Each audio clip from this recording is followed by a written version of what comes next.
नमस्कार, मेरा नाम है ओम प्रकाश यादव और आप देख रहे हैं वॉइस ऑफ रिपब्लिक। बाबा साहब भीमराव अंबेडकर को श्रद्धांजलि देने की अगली कड़ी में आपका स्वागत है। मेरे हाथ में इस संविधान की प्रति है। मैं इसको नमन करते हुए अपनी बात शुरू करता हूं। 56 में मृत्यु के बाद 1956 में जब बाबा साहब की मृत्यु हुई, उसके बाद भी उनके कई एक लेखन को, राइटिंग्स और स्पीचेस को पब्लिश किया गया। उसमें एक कार्य जो उनका एक वर्क था वो पूरा नहीं हो सका था, रेवोल्यूशन एंड काउंटर रेवोल्यूशन। उनकी मृत्यु के उपरांत महाराष्ट्र सरकार ने संभवतः 3 वॉल्यूम में उनके राइटिंग्स और स्पीचेस को संग्रहित किया है, जो पढ़ने योग्य है हर उस व्यक्ति को जो राष्ट्र से प्रेम करता है, जो समाज के बारे में जानना चाहता है और जो संविधान को वो पवित्र ग्रंथ मानता है जो हर धर्म के लोग अपने अपने ग्रंथों को मानते हैं। रेवोल्यूशन एंड काउंटर रेवोल्यूशन, आज इस विषय पर इस चर्चा को उन्हीं के दृष्टिकोण से आगे बढ़ाते हुए कंटेम्पोररी इंडिया में आज हम कहाँ खड़े हैं, यानी उनके इस पॉलिटिकल, सोशल और कॉन्स्टिट्यूशनल डिस्कोर्स को आगे बढ़ाते हुए हम बात करेंगे।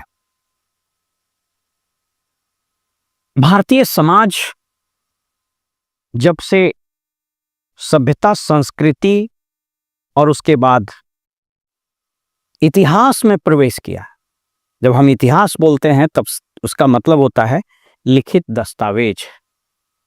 बाबा साहब ने 3 क्रांति और 3 प्रतिक्रांति की बात कही है, रेवोल्यूशन एंड काउंटर रेवोल्यूशन। एक एक करके समझिए। पहला रेवोल्यूशन 6ठी सदी में भगवान तथागत बुद्ध और भगवान महावीर के उदय से प्रारंभ हुआ। आप सबको पता है कि उस कालखंड में भारतीय समाज में रूढ़िवादिता, अनटचेबिलिटी यानी अस्पृश्यता, छुआछूत, भेदभाव, आर्थिक और सामाजिक असमता और न जाने कितने जबरदस्त कुरीतियां, रूढ़िवादिता समाज में व्याप्त हुआ था। और उसी समय भगवान तथागत बुद्ध और महावीर का उदय होता है। सत्य अनादि प्रवाह की ओर अग्रसर था और उसी दौर में आपको पता है उसके बाद उदयन ने पाटलिपुत्र, मगध की राजधानी में एक नवीन नगर की स्थापना की थी। बाबा साहब भगवान तथागत बुद्ध और महावीर के उदय को प्राचीन भारत की पहली क्रांति मानते हैं। ये क्रांति established Brahminical order, established superstitions, untouchability, economic, social and political inequalities के खिलाफ था। आपको पता है कि बुद्धिज्म को जो पैट्रोनेज मिला, कोई भी धर्म बगैर पैट्रोनेज के आगे नहीं बढ़ पाता है। पैट्रोनेज मिला सम्राट अशोक के समय में। सम्राट अशोक ने, आपको पता है उनके समय में बुद्धिस्ट काउंसिल भी हुई। उनके पुत्र और पुत्री ने बुद्धिज्म के प्रचार के लिए कई काम किए, श्रीलंका से लेकर और साउथ ईस्ट की यात्रा भी की। बाबा साहब की यह मान्यता है कि हर क्रांति को कुचलने के लिए, उसको सप्रेस करने के लिए, उसको अंडू करने के लिए एक काउंटर रेवोल्यूशन होता है। देखिए उस वक्त काउंटर रेवोल्यूशन कैसे हुआ। उस वक्त काउंटर रेवोल्यूशन ऐसे हुआ कि मौर्य वंश के अंतिम शासक बृहद्रथ बृहद्रथ, उसकी हत्या उसी के सेनापति पुष्यमित्र शुंग ने कर दी थी 185 बीसी में, और वो खुद सम्राट की गद्दी पर आरूढ़ हुआ, मगध का सम्राट बना। और पुष्यमित्र शुंग ने बुद्धिज्म के खिलाफ, पर्टिकुलरली कुछ जैनिज्म के खिलाफ भी जिस तरह का काउंटर स्टेप्स लिया, वो इतिहास के पन्ने में दर्ज है। उसने ब्राह्मणिकल ऑर्डर, ब्राह्मणवादी संस्कृति को, ब्राह्मणवादी व्यवस्था को पुनर्स्थापित करने के लिए बौद्ध भिक्षुओं पर आक्रमण किए, मठों को तोड़ा, बौद्ध भिक्षुओं की हत्या की। कहा जाता है कि जो कोई भी बौद्ध भिक्षुओं का सर काटकर लाता था, पुष्यमित्र शुंग उसको पुरस्कार देता था। तो इस तरीके से आपने देखा कि जब प्राचीन काल में पहला रेवोल्यूशन हुआ एस्टेब्लिश सोशल ऑर्डर के खिलाफ, तो उसका काउंटर रेवोल्यूशन भी हुआ पुष्यमित्र शुंग। और उसके बाद फिर गुप्त वंश में विक्रमादित्य, समुद्रगुप्त आदि ने उस पूरे तीसरे चौथे सेंचुरी एडी में इस पूरे जो रिसर्जेंस हुआ काउंटर रेवोल्यूशन का, उसको पूरा एस्टैब्लिश किया। इसलिए कहा जाता है हिंदुइज्म में, या उस वक्त ब्राह्मणिज्म का ही, हिंदुइज्म में सच का कॉन्सेप्ट उस वक्त नहीं था, तो जो ब्राह्मणिकल ऑर्डर का गोल्डन पीरियड माना जाता है, रेवोल्यूशन, काउंटर रेवोल्यूशन। हमेशा याद रखिएगा कि कोई भी सामाजिक क्रांति या फिर उसके लिए प्रतिक्रांति, काउंटर रेवोल्यूशन का कोई एक स्पेसिफिक डेट बताना मुश्किल है। समाज में दो प्रकार की लहर, अनवरत, शाश्वत और अनादि प्रवाह की ओर बढ़ता रहता है। अगर पहला प्रवाह करंट है, तो उसके ठीक नीचे एंटी करंट भी बहेगा, और कदाचित ये दोनों प्रवाह के लिए जरूरी होता है। बहरहाल उस पर हम आगे बात करेंगे। कालखंड आगे बढ़ा और उसके बाद फिर चीजें बढ़ी और हम मध्य युग में प्रवेश किए। मध्यकालीन इतिहास के दस्तावेज बताते हैं कि पुष्यमित्र शुंग और समुद्रगुप्त और गुप्त वंश के काल से, और फिर बुद्धिज्म और जैनिज्म में जो इनहेरेंट वीकनेसेस आए, जो अंतर्द्वंद थे, उसके कारण इसके बाद जो इसके खिलाफ स्टेट स्पॉन्सर्ड एक्शन हुआ, एट्रोसिटीज हुआ, उसके कारण, उसके बहुत कारण थे, मैं उस पर नहीं जा रहा हूं। धीरे धीरे इसका पतन तो नहीं, लेकिन ये कमतर जरूर हो गया, और Buddhism specially Sri Lanka, China, Tibet, south east Asia में चला गया। और मध्यकालीन 1300-1400 शताब्दी तक आते आते ये ब्राह्मणिकल ऑर्डर फिर से रीएसर्ट किया, रीएस्टैब्लिश किया, और फिर से वही रूढ़िवादी विचारधारा, वही अस्पृश्यता, वही असमानता, वही सामाजिक भेदभाव, ये सारे चीज हुए। अगर कभी आप चाणक्य के अर्थशास्त्र को पढ़िएगा, तो उसमें, या फिर उनकी जीवनी को भी पढ़िएगा, तो पाइएगा कि किस तरह से चंद्रगुप्त मौर्य, जो एक अभिवंचित वर्ग में पैदा लिया था, उसको आचार्य ने शिक्षा देने से मना कर दिया था। बहरहाल हम बात कर रहे थे मध्यकालीन भारत की, मिडिएवल इंडिया की। और उस दौर में जब ये मावा साहब कहते हैं कि उस दौर में जब ब्राह्मणिकल ऑर्डर फिर से बहुत मजबूत हो गया, प्रगाढ़ हो गया, जड़ता आ गई, भेदभाव, असमानता, अत्याचार, शोषण बढ़ गया, तो फिर से मध्यकालीन भारत में दूसरा रेवोल्यूशन हुआ। जी हाँ, 3 रेवोल्यूशन की हम बात करेंगे। पहला हुआ, दूसरा रेवोल्यूशन, और इस रेवोल्यूशन के नायक उस वक़्त के भक्ति मूवमेंट के कई एक संत हुए, जिसमें सबसे प्रमुख कबीर हैं। और संत हुए संत रविदास, कबीर, गुरु नानक, नामदेव, संत ज्ञानेश्वर, संत तुकाराम। ये सारे संत हुए जिन्होंने इस्टेब्लिश्ड ब्राह्मणिकल ऑर्डर को चैलेंज किया। आप कबीर को पढ़ें, आपको पता है कि मध्यकालीन भारत, मध्यकालीन इतिहास में इस्लाम का भी आगमन हो चुका था, तो उसकी रूढ़िवादिता को भी इन्होंने चैलेंज किया। पोथी पढ़ी पढ़ी जगमुआ, पंडित भया न कोई, ढाई आखर प्रेम का, पढ़े सो पंडित होए। कबीरदास ने इस दोहे से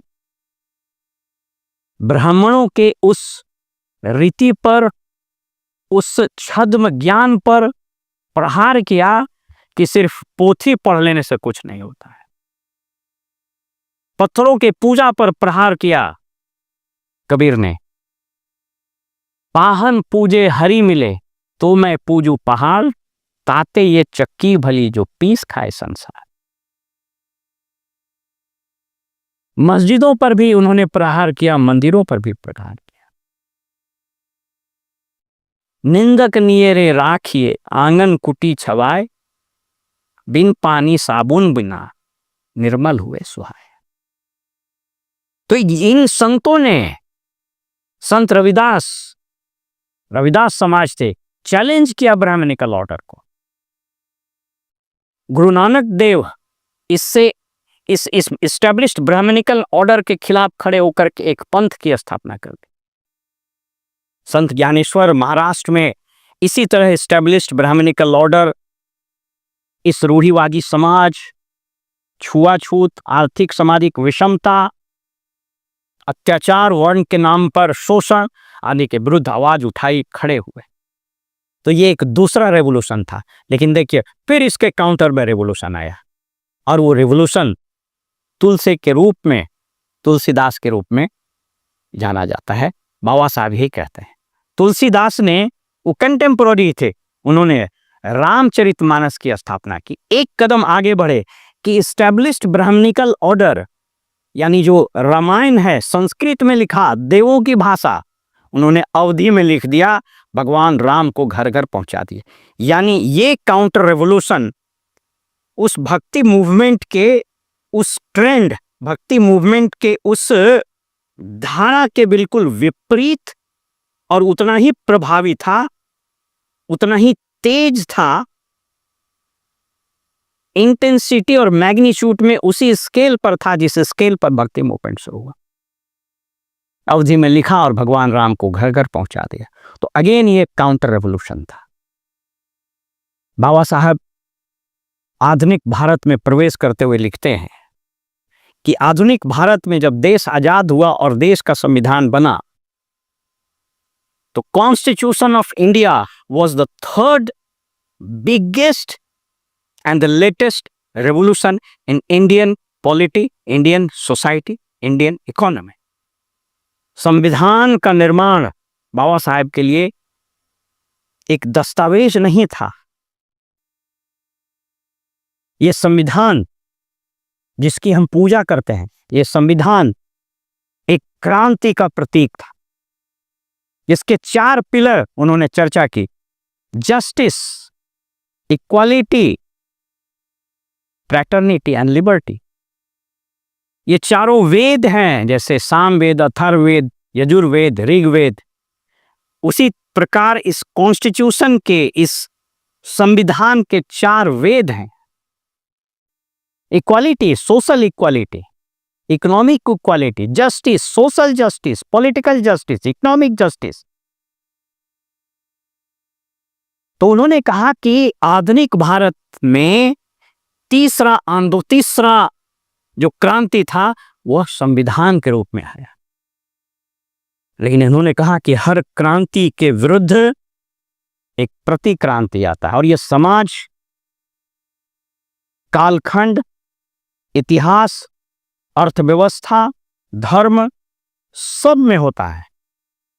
न्यूटन ने कभी कहा था ना कि हर एक क्रिया के बराबर और विपरीत प्रतिक्रिया होती है. So wherever there is a revolution, there shall be a counter revolution. Wherever there is a terrorism, there has to be anti-terrorism. So, संविधान रूपी तीसरे क्रांति के विरुद्ध, तीसरे रेवोल्यूशन के विरुद्ध काउंटर रेवोल्यूशन खड़ा हुआ. बाबा साहब ने कहा, वो यद्यपि उन्होंने आरएसएस का कभी नाम नहीं लिया, लेकिन हिंदू महासभा और इस तरह के संगठनों पर उन्होंने प्रहार करते हुए कहा कि ये वो संगठन हैं जो इस देश में social, economic equality, fraternity, liberty, इन चीजों पर प्रहार करता है. तो इसको उन्होंने तीसरा काउंटर रेवोल्यूशन किया. इस पॉलिटिकल डिस्कोर्स, इस कॉन्स्टिट्यूशनल, रिलीजियस, सोशल और पॉलिटिकल थॉट्स के डिस्कोर्स को मैं एक स्टेप और आगे लेके जाता हूं. इसको ध्यान से सुनिएगा. कहता है कि किसी भी संस्था का, किसी भी धर्म का, किसी भी सामाजिक ऑर्डर का, किसी भी व्यवस्था का जिन कारणों से उत्थान होता है, कई बार वही कारण उसके पतन के भी हो जाते हैं. अब देखिए, इस कॉन्स्टिट्यूशन, बाबा साहब ने स्वयं कहा था कि चाहे आप कितना भी बढ़िया संविधान लिख दीजिए, लेकिन अगर उसको ठीक से लागू नहीं किया गया, लागू करने वाले की मंशा अगर ठीक नहीं रही, तो अच्छा संविधान से कुछ नहीं होगा. और संविधान लिखे जाने के 74-75 साल बाद, 73 साल बाद उनकी बातें सच होनी शुरू हो गई है. ये जुडिशियल एक्टिविज्म क्या है? संविधान को, मैं याद रखिएगा कि मेरा कोर्ट के प्रति, न्यायालय के प्रति कोई अवमानना का भाव नहीं है. मैं इसको एक इंटेलेक्चुअल डिस्कशन के रूप में आपके सामने रख रहा हूं. ये जुडिशियल एक्टिविज्म क्या है? अभी हाल में एक सुप्रीम कोर्ट का एक आदेश आया जिस पर बहुत चर्चा हो रही है. तमिलनाडु के गवर्नर के अधिकार पर आर्टिकल 143 के तहत आदेश देते हुए, और आर्टिकल 200 उसमें इन्वॉल्व है, कहा कि अगर गवर्नर किसी बिल को राष्ट्रपति के पास भेजते हैं तो उनको इतने दिनों में दे देना है. एक तरह से ये रीट ऑफ मैंडमस था राष्ट्रपति के बारे में. क्यों बाबा साहब ने गवर्नर और राष्ट्रपति को इम्यून रखा था? क्यों उनके पास ये विशेषाधिकार दिए गए थे कि कोई भी प्रोसीडिंग्स, कोई भी मुकदमा, कोई भी क्रिमिनल केस गवर्नर और राष्ट्रपति को पद पर रहते हुए नहीं चलाया जा सकता है? क्यों न्यायालय कानून बनाने के, लेजिस्लेचर के नैसर्गिक अधिकार पर घात कर रहा है? ये एक तरह से कॉन्स्टिट्यूशनल अमेंडमेंट है. अब देखना होगा कि भारत सरकार, मैं, याद रखिएगा, मैं उस मेरिट पर नहीं जा रहा हूं कि गवर्नर ने बिल क्यों रोका, उसको रोकना चाहिए था या नहीं. मैं इस सिद्धांत पर जा रहा हूं कि कैसे कोई एक संस्था को, एक पिलर, कॉन्स्टिट्यूशन को में जो क्रांति थी, उसको काउंटर कर देता है. एंड याद रखिए, when you are sabotaging, when you are thwarting the very spirit of the constitution, it is a kind of counter revolution. कानून बनाने का, विधेयक पास करने का किसको अधिकार है? संविधान ने यह अधिकार व्यवस्थापिका, लेजिस्लेचर को दिया. लेकिन अगर ये अधिकार कोई और अशर्प करता है तो क्या हुआ? इसका मतलब संविधान रूपी क्रांति का वो प्रतिक्रांति है. कई एक रिपोर्ट छपे कि सुप्रीम कोर्ट में 33% जजेज किसी पर्टिकुलर कास्ट के थे. ये क्या बताता है? ये बताता है कि संविधान के वो 4 वेद, जिसने इस देश के हर नागरिक को स्वतंत्रता, समानता, भाईचारा और बराबरी का अधिकार दिया, उस पर कहीं न कहीं आघात लगेगा. आप इस पर विचार कीजिए कि हमारा और आपका बेटा, इस देश का सामान्य नागरिक, चाहे वो कितना भी काबिल हो, उसके हाई कोर्ट और सुप्रीम कोर्ट में जज बनने के कितने चांस है? ये काउंटर रेवोल्यूशन है। आज संविधान का स्वरूप जिसे बाबा साहब क्रांति के रूप में देखते थे, इस क्रांति के विरुद्ध प्रति क्रांति की जो आंधी चल रही है, उससे इस संविधान को बचाना। मेरा कहने का तात्पर्य यह भी नहीं है जो कांग्रेस कर रही है, मेरा तात्पर्य यह भी नहीं है कि जो अन्य कथित सेकुलर दल संविधान की प्रति लेकर घूमते रहते हैं। और जो लोग संविधान की प्रति लेकर के घूम रहे हैं, क्या उन्होंने समानता लगाया? उनकी पार्टी में समानता है? क्या उनकी पार्टी में फ्रेटर्निटी, लिबर्टी, जस्टिस है? इसलिए मैंने कहा था कि संभवतः 21वीं सदी के भारत में एक चौथी क्रांति उभर रही है और साथ ही साथ उस चौथी क्रांति के विरुद्ध प्रति क्रांति भी उभर रही है। चौथी क्रांति क्या है? चौथी क्रांति है संविधान में प्रदत्त अधिकारों के कारण एक वैसे वर्ग का निर्माण, एक वैसे वर्ग का उदय जो उठ खड़ा हुआ है अपने अधिकारों को मांगने के लिए, जो उठ खड़ा हुआ है अपना स्थान पाने के लिए। और इस चौथे क्रांति के प्रति क्रांति के रूप में फिर वही ताकतें खड़ी हुई जो कहता है कि नहीं, सोशल जस्टिस किताबों में, इक्वालिटी भाषणों में, फ्रेटर्निटी पर्व त्योहारों में, और लिबर्टी सिर्फ और सिर्फ चंद लोगों के ड्राइंग रूम में सिमट कर रहने दो। ये प्रति क्रांति इस क्रांति को कितने दूर तक और कहां तक रोक पाएगा, इसका फैसला तो सिर्फ समय बताएगा। लेकिन यदि ये प्रति क्रांति, यदि ये काउंटर रिवोल्यूशनरी फोर्सेस हावी हुए, तो चौथे क्रांति का जो दिया है, इसका जो मशाल प्रज्वलित होने की कोशिश कर रहा है, संविधान में दिए गए अधिकार के कारण जो वर्ग अभिवंचित था उसमें पंख लगे हैं और वो उड़ान भरने की कोशिश कर रहा है, इस परवाज को ये काउंटर रेवोल्यूशन के तत्व उसके पर को कतर देंगे। ये फैसला हमको और आपको ही लेना है। आपको ये विचार कैसा लगा हमें जरूर लिखें। हमें आपके फीडबैक्स, आपके कमेंट्स और आपके सुझाव का इंतजार रहेगा। फिलहाल हमें इजाजत दीजिए और आप देखते रहिए वॉइस ऑफ रिपब्लिक। नमस्कार।